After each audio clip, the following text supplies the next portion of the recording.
questions for you. Oh boy. How much weight do you want to lose this year? Okay. What diets are you considering? There's lots of them out there. Fads versus slow and go. A University of Arizona nutritionist breaks down the best methods to becoming a healthier you. Now on your side's Ivan Rodriguez has that story.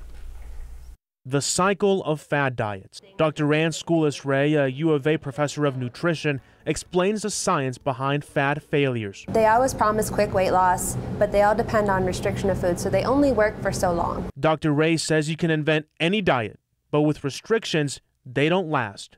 So we could invent any fad diet that focuses on just eat chocolate, for example.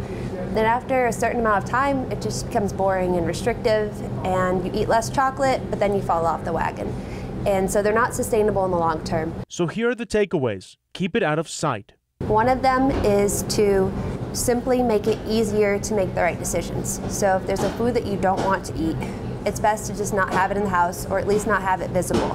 Don't base it on willpower, as you will eventually lose that wrestling match. And we want to avoid things that will completely depend on willpower and deprivation, because at some point you run out of willpower, and it also takes away from the rest of your life if you're having to consciously make the decision to not do something. Be mindful of your meals. Dr. Schoolis-Ray says the Mediterranean diet follows this way of thinking. The Mediterranean diet also depends on social patterns in which you sit down together and you're mindful about your food and you have conversation, you laugh, and you enjoy it. Bottom line to reducing your waistline: reprogram yourself to think about getting healthier, not losing weight.